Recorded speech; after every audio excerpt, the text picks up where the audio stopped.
Thank you very much, Stephen Mbide. My apologies for keeping you on there for a few extra seconds, but that is the nature of the job, and I'm very glad you're up to it. Welcome back. Let's now go into our Kickstarter discussion, straight into the issues that are making headlines in the country and, of course, across the globe. Today, we have a youthful perspective and understanding of these matters. I'll be speaking to Alphonse Nkurunziza, the coordinator of the Students Against EACOP project, and Moses Kidega, Secretary for Labour at the National Youth Council. The new case and the protest against the landmark pipeline that Uganda, of course, has propped as the latest development agenda that will propel national transformation. Let me just allow Alphonse Nkurunziza, in his stead as coordinator for the Students Against EACOP, to give us the impetus in light of what is the latest on this front. Welcome to the program, Mr. Nkurunziza. Thank you, sir, our dear moderator. In the first place, I would like to introduce myself once again. Perfectly. Nkurunziza Alphonse, and I'm a student, a final year student, just awaiting graduation. Ah, congratulations. Yeah, I've been at Chambogo University pursuing a discipline in industrial engineering and management. Okay. So currently I've been so much engaged in activism, that is climate activism, where I affiliate to the Students Against EACOP, which is a collective of students who have brilliant ideas and arguments around the EACOP debate. Okay. To dig deeper into the conversation, that is the latest case in which 26 Ugandans and 5 both civil society organizations in Uganda and in France filed a fresh petition against Total Energies. These, of course, are calling upon the French court to deliver a ruling against Total Energies because of a number of arguments and reasons. We are aligning ourselves to the fact that EACOP itself as a project or as a registered company whose consortium comprises of Total Energies as the majority stakeholder with 62% of the shares, then Uganda and Tanzania and the Chinese National Offshore Oil Company. So you find out that there has been an argument on land compensation process. And whereas EACOP states that people have been compensated, recently in their report, they said 170 people have received, they have delivered replacement housing to 177 people. Those are the persons affected by the pipeline. But we as activists, and after the full documentation of this pipeline, the earmarkings, we find out that thousands of people have been displaced from their ancestral lands. So, of course, these 26 Ugandans, when they went to the French court with their petition, they have all these arguments detailed there. Everyone's argument is talking about, there has not been enough compensation. That even when government says we have settled the housing for some of the people, it doesn't align to the fact. We have seen videos, video clips, organizations like, for instance, Afiego, that have interested so much in this question. If you check through their Twitter page, you realize that you see testimonies of people who have not even received the compensation. And so now, if we have all these people still existing, then, well, the French court should be in position to look into this matter. But also, when we internalize so much on the EACOP question, this is not only, we cannot zero it down to maybe the 177 people EACOP is talking about, or the thousands people activists are talking about. We are saying, we are looking at the far-reaching impacts of this project. So let me get this clear before we go any further. The latest petition is against delays and ineffectiveness in the rollout of the compensation. In other words, it has not been done as it ought to be done or expected. Exactly. The petition is not necessarily seeking to halt the project. Yeah, that is the argument. That is the argument of these Ugandans and the civil societies that filed this. Of course, there was a case that was thrown out earlier that gave the green light for the project to go ahead. Exactly. And I would expect that the latest petition would be to want to bring to the fore the fact that compensation is not going on as it ought to go on. Exactly. And then again, we have these activists still maintaining that the project must not go on and should be halted completely. We shall be, of course, returning to that, but allow me bring in Moses Kidega on this particular issue.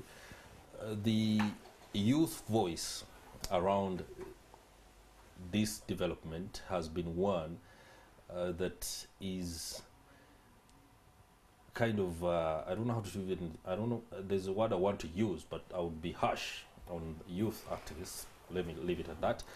But their voice must be accompanied by well-articulated arguments, both for and against, depending on which side you find yourself. Which side are you? Thank you very much, Chris, for having me this morning. It's always a privilege for me to be on NTV show in the morning. And an honor for us to host you guys. Yeah, sure. So where do I stand? I think I am cut in between. I think that whereas the wheels of economic development need to be fueled by at times natural resources like oil and gas, I also think that there is need for us to bear in mind the aspect of sustainable development. And I'm interested to look at, for example, the environmental impact assessment report that was produced by NEMA that did indicate that the pipeline, with the way it has been premeditated to be constructed, indeed, whereas there are certain issues around, for example, its implementation, the environment, the risk has been assessed and it has been put in a state that it can be managed and it can be maintained. That's right. Now, the issue of compensation, our land law in Uganda provides that whereas, and this is Article 237 of the Constitution, provides that whereas land belongs to citizens, government has the prerogative and the authority to, at times where need be, and more so for public interest, to use land for the interest of the public, for as long as it meets certain conditions. And at the center of this particular law is the aspect of compensation. And compensation must be timely and it must be adequate. So if there are concerns being raised around compensation and around how government has not fulfilled its end of the bargain, I think those are legitimate concerns. But as to whether the project needs to be halted because of this particular petition or the issues being raised, I think that if we find ourselves between a rock and a hard place, we should go for what really benefits the vast majority of Ugandans. And this particular project, in my own opinion, is estimated to create over 100,000 jobs for Ugandans. All right? It is expected to push our economy into, in fact, beyond the middle income status. So I think that if you can discuss critically the issues of the sustainable development and benchmark on how best we can protect the environment, but I think for us to discuss the aspect of halting this particular implementation, I think it would be absurd. And you know, the interesting thing is that the Western hypocrisy that comes with all these petitions and all these allegations and all these, hula baloo, if I'm to call it, is that the USA not so long ago licensed over 60 oil and gas companies, and that is in Alaska, and I think some other city. The European Union itself has been, over time, issuing licenses to companies to produce oil and gas. Whereas they're telling us that, hey, guys, look here, your own project that has proven over time, because if you go back to the industrial era, you may recall that economies that transformed and developed, and today we see them as economic powerhouses, did so out of utilization of their natural resources, coal, among others. So I think that there's some bit of Western hypocrisy that comes with all these petitions, and that we must put our development and the future of Uganda at the forefront before looking at anything else. All right, let me return to Alphonse Nkurunziza. You are pushing on the students' front, one that I look at as a youth activism campaign, or like I just said. The people who are leading this, why shouldn't the focus be on ensuring that compensation is done in the right way and in a timely manner, and not necessarily to focus on the entire hold of the project? Because much of what the arguments that have been brought forth have been overtaken by events. Am I just being harsh on your activism, or it is something that you could actually want to pay attention to? Oh, thank you so much, Comrade Chris, for this great. When we look at why the youth are rising up, the whole debate around EACOP is not about land compensation. Whereas the victims have an argument there, but science has its argument. We are aligning ourselves to the fact.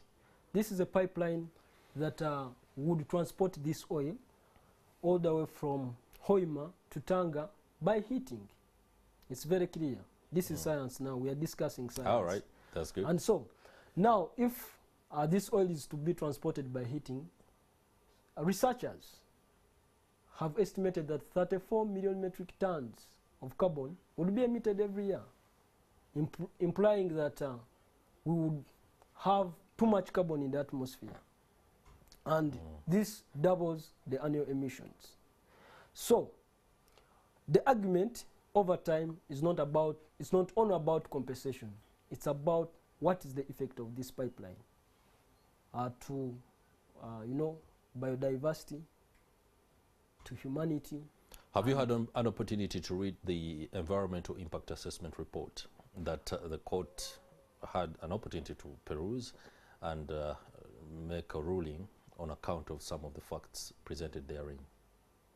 I've not interested myself so much on that, but why wouldn't you guys interest yourself in that? On the environmental, because those are concerns that are addressed. Your concerns about the heating and the impact are pretty much addressed by the environmental impact assessment.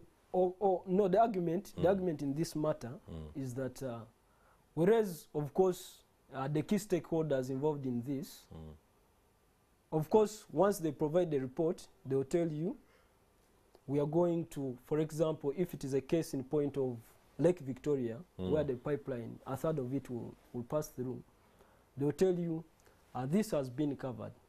But when I tell you that when we zero down to this project, we are discussing science.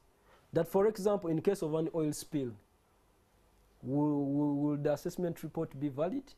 Because we have seen live examples elsewhere around the world whereby millions of people, thousands of lives have been lost because of oil spills.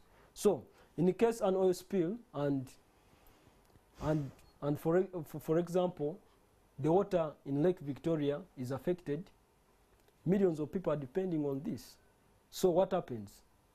Have they calculated also this? Because this is something that can happen just suddenly. So this should be the argument in this matter.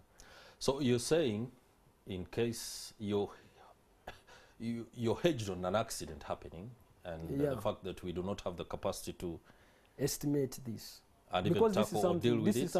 This is something sudden. Okay. These are things that happen suddenly. So when scientists are creating their argument, they zero down to some of these facts. Because all right, just a moment. Moses Kirega, there's something itching that you need to share. But I would also love for perspective of many youth who are watching. They might not actually be I don't want to say interested, but they might be lacking the enlightenment on this particular development, and I would love you to be very critical when making this argument so that they can also learn. That's true. What is that you want to... Yeah, just Chris, yeah, my rebuttal to what my young brother is saying here is that he mentions the word scientists in an abstract manner. He isn't telling us who are these scientists.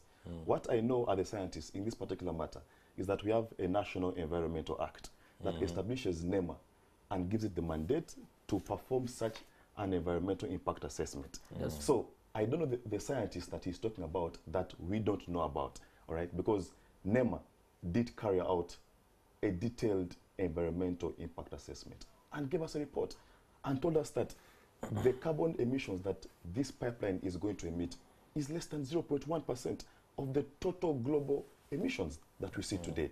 So is 0.1% a cause for the alarm that my brother is trying to put here? And this is not to say that we must not be cognizant of the needs of the environment. Maybe they are not looking at that percentage within the global perspective. They are looking at it within our own space. 1% globally could be very minimal, but it is huge when it comes to Uganda's... Fair enough, but the people advancing the argument are global players. They are not only domestic players in Uganda. Maybe we are interested in other things. The impact is in fact global in nature. Global in nature. And that these carbon emissions, when they are emitted, they don't stay only in Uganda's area of view. They circulate across the globe. All right? So even that 1% is not going to only remain in Uganda's context. It is a global emission. All right? So I am not a scientist like him, but I will argue in the sense that for as long as the scientists who, in my view, who have the mandate is NEMA, have carried out an environmental impact assessment and have given us a report and have indicated that the way through which this pipeline is going to pass, whereas there is need for us to be cognizant of the environmental damages, it is not to the extent that would limit the benefits that would come with us putting out this pipeline. Because as we discuss this, we must put into contemplation issues like our debt burden, all right? Issues like our economic aspirations as a country, all right? We cannot discuss the EACOP pipeline in isolation. It fits into our general collective prosperity as a country. Maybe I wanted to throw more light. Okay, very quickly, use a minute so that I can wrap this up with the... To some of the critical points he has said. One, when you talk about NEMA, and vis-a-vis where the scientists are existing across. And so when we talk about something that is at a global context, we have the Interpanel Committee on Climate Change, IPCC. It warned early this year in March that no more burning of fossil fuels should be allowed if we are to be safer. Not only that, the UN Sustainable Development Goal number 13 calls upon each key player. Do those goals only apply to African countries? Not only to African countries. This is so why has the West continued to, even with all those regulations that you mentioned, why has the West continued to issue out, like I mentioned earlier on, licensing new oil and gas companies? Of course, it is not. It's not that in the UK there are no campaigns around that. Activists are fighting. Activists are doing their best. When you mentioned about the Biden licensing of the Willow project, for example, that is in Alaska. Yes. Activists came out and spoke, So everyone is doing whatever they can do in their capacity. Just that for us, we may lack that solidarity, that we may not. You may see that in Uganda, if you woke up and you talk about the Willow project, no one will be much concerned. But the Western is so concerned. Okay. Once you talk about, that in Uganda there is something coming up. All right. We're going to have to put this debate on the EACOP pipeline to rest pretty around right now and go for a short break. When we return, we'll be talking about the budget cuts for the youth projects in the country. I'm glad that you are very youthful individuals. You'll be giving us perspective on exactly what that is all about. Do stay with us. We'll be right back. NTV. Welcome back. We're glad you're still with us here on the Kickstarter segment of Morning at NTV. We now transition from EACOP to the budget 2023-2024 that has many youth leaders in the country crying foul. There has been a budget cut of up to 80%, and many are saying this is first and foremost unacceptable, but also very unfair. It's part of a process of rationalization of government agencies and departments as the government goes ahead to ensure that resources are optimally put to use. I'll put Mr. Kidega on the spot on this. First, to tell us, why are you aggrieved at the budget cut when there are some people in the country who are saying the National Youth Council shouldn't be crying foul? All right, thank you very much, Chris. Chris, Chris and the viewers, just some perspective onto the National Youth Council. When African leaders convened in Addis Ababa in 1963, they formed the Organization of African Unity. And some years down the road, they found it prudent that they should establish the African Youth Charter. Now, the African Youth Charter has principles that enjoins member states to establish what they called affirmative action ventures that could cut across economic, social, and political. And the idea was that marginalized groups of society have historically been left out of the discourse of their countries. And at the center of this intention was the aspect of the youth empowerment. And therein, Uganda was quick to enact and to ratify and sign this particular charter, and therefore went ahead to establish the National Youth Council and, of course, other youth livelihood economic ventures. So that is the context that we find ourselves as a country having a National Youth Council. Now, 30 years down the road, the intention and the mischief behind which the National Youth Council was established, the question would be, has it been achieved? Have young people been empowered economically?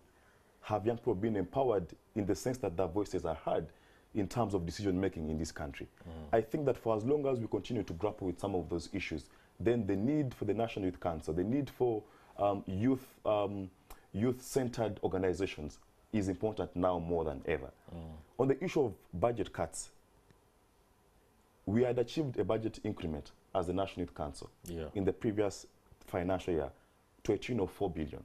All right, but you know that even when URA sets its targets, now, for example, this financial year they expect to collect over 27 trillion, is that there are shortfalls along the way.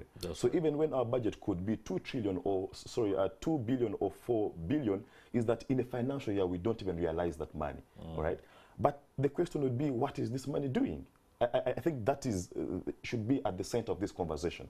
And just to give you one or two things that we have managed to do that, in my view, has caused a social revolution in the National Youth Council, is that the leadership of the National Youth Council in the previous financial year was able to support district youth councils with quarterly subvention, so that they can be able to monitor government programs and therefore cause accountability and therefore influence transparency in the way through which government programs, which I believe, in my view, are meant largely to benefit the young people. Because we're a country that, I mean, it is a notorious fact, we are 70% over young people. So any government program, any initiative is ideally meant to benefit the young people. So if you don't have people who can speak about how these programs are being implemented at the lower grassroots levels, then we are opening floodgates for failures of these programs. We are opening loopholes in that taxpayers' money will continue to go into these programs like Parish Development Model, like the Youth Livelihood Program, like the Youth Capital Venture Fund. But because you don't have a supervisory organ, there's that gap going to be created. Just take us through, before I go to Mr. Nkurunziza for perspective on what the Youth Council is up to. What are the standalone projects or initiatives that the Youth Council rolls out that are not already embedded in other programs that you find yourselves needing to only monitor or provide oversight? For example, if you say there's a budget cut, what will the youth in Butaleja immediately see as something that affects them, either by way of budget cut or increment? Yeah, wow, fantastic. Just not so long ago, we did roll out an agriculture program as the National Youth Council, where we were beginning to rent zonal pieces of land and put up demonstration farms, whereby young people who are perhaps interested in agriculture in that particular zone can have a demonstration farm. We had gone as far as being able to procure leases of land for this particular project, but now with this current budget cut, we cannot do further than that. That is one. Two is that we have been able to, over time, establish a one-stop center at the Youth Council, whereby youth who have issues around, of course, employment and the labor questions therein can be able to access legal services for free, all right? And this was being financed by our budget, all right? So there are a plethora of issues that I think that our budget was supporting. But this is just to mention but a few. You look at our interventions regarding the sexual reproductive health, whereby we have taken up a skilling program to be able to train young mothers or young school-going girls on how best they can, you know, successfully maneuver through menstrual hygiene in schools. And all this needs to be financed by a process. Okay. So I think halting our budget or even cutting it is against the fundamental existence of Article 32 of the Constitution. I'll come back to you, Uganda, especially so that we can see how the rationalization makes sense to the youth leaders, or doesn't actually make sense. But Nkurunziza, the National Youth Council, away from student politics, I was very specific in asking the question, what can I see if I were a youth in any one part of the country, if a budget has been cut or there's an increment that has been made? How does it affect me directly? Let me ask you the question. You said you'll be graduating very soon. That means for the last 4 years or so, you have followed what is happening with the National Youth Council. What is your take? Because I want to understand, perhaps I'll be able not to be harsh on Mr. Kidega. So, well, Comrade Chris and Chidega, when we dig deeper into this conversation, you realize that the youth will be affected by this cut. Because when you look at the country's population, that over 75% are youths, it must raise you questions that if government is cutting budgets at a time when one expects the youth, like me, to be prioritized. For instance, if the National Youth Council has been having such projects like Comrade Chidega states here, so where does it leave a youth in Mbarara, or I personally who is graduating from university? This is a time the country's growth must, if this country is to grow, it must prioritize youth development at all levels. Okay, that's very interesting. Now I see the picture. Government shouldn't be cutting at all. Exactly. But there are concerns that government has. They want to rationalize and be able to ensure that agencies operate a little bit better in a lean way. And we also know that there are so many interventions. You have PDM, it has a youth perspective to it. There's already been a Myoga youth perspective to it. And then there is youth funds also operating independently. Have you given attention to the fact that perhaps there are too many interventions, and when there is a leaner and more rationalized way of approaching these things, perhaps it could give effectiveness to the rollout of services? If I was in government, for instance, I would prioritize this council. Reason being, when you look at the Youth Livelihood Program, you find that it is attached to a specific program. But when we talk about like a council, that is nearly a full department. It means that if any youth program, for example, is attached to the parish development model, at least they should merge them and bring them here.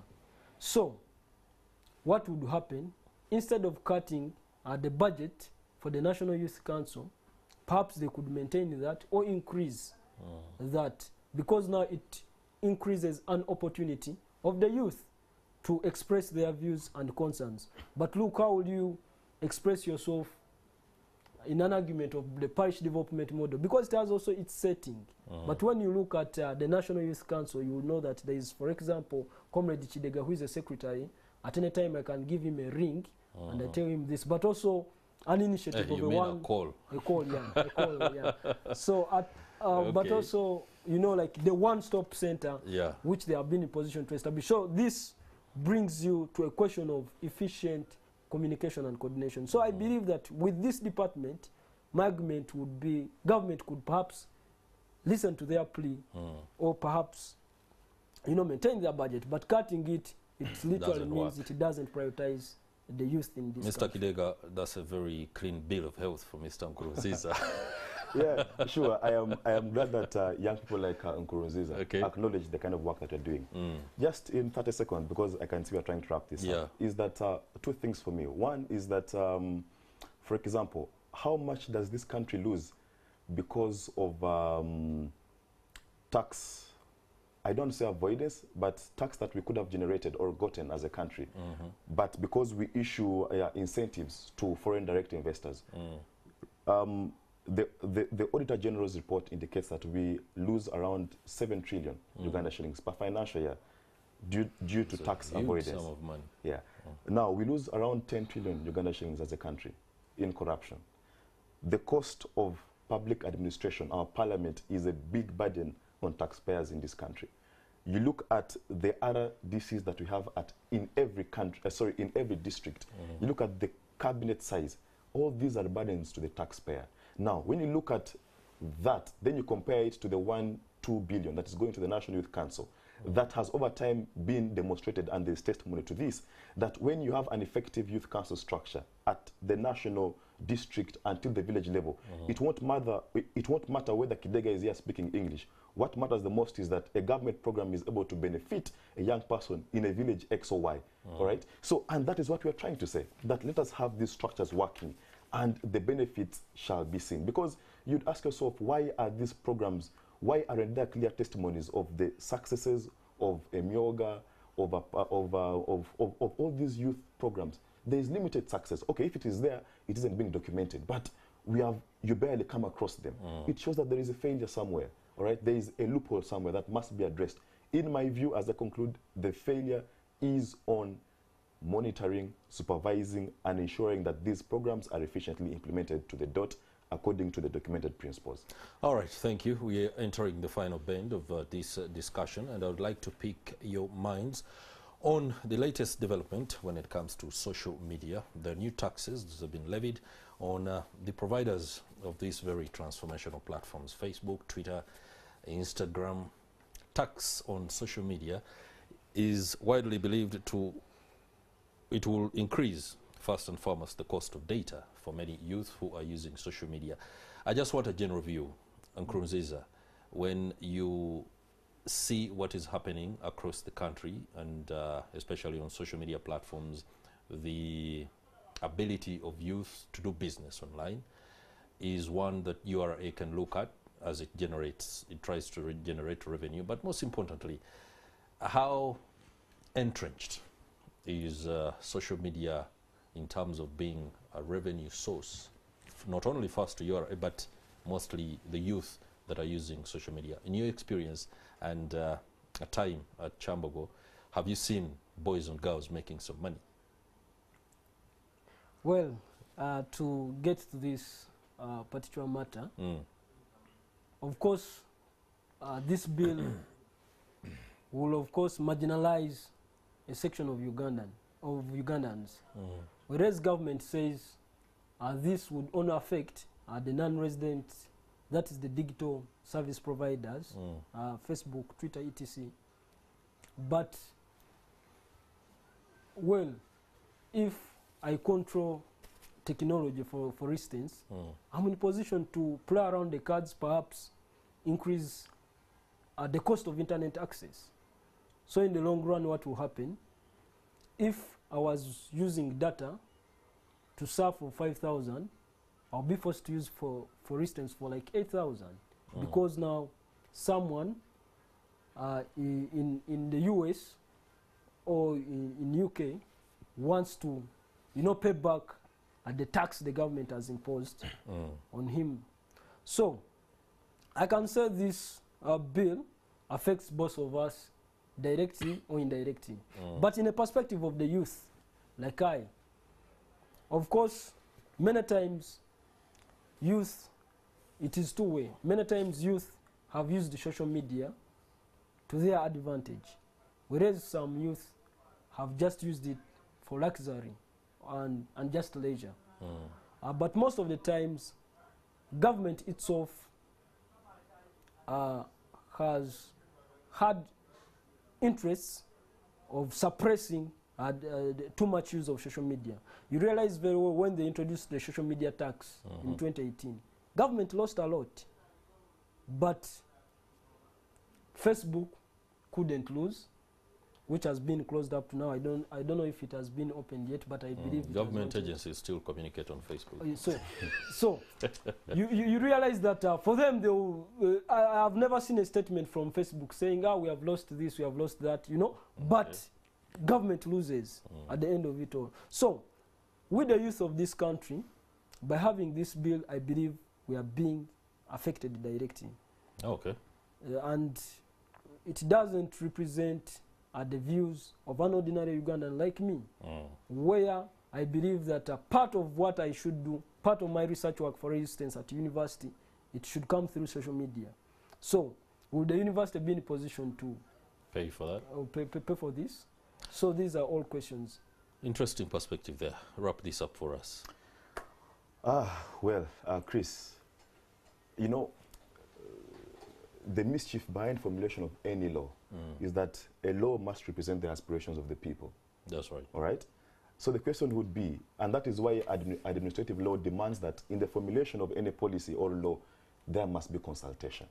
If you did a random sample in Uganda, I am not sure you'll find any young person who agrees that there is need to levy an extra or additional taxation on social media platforms. But again, this to me speaks to the shortcomings of our economic policy as a country.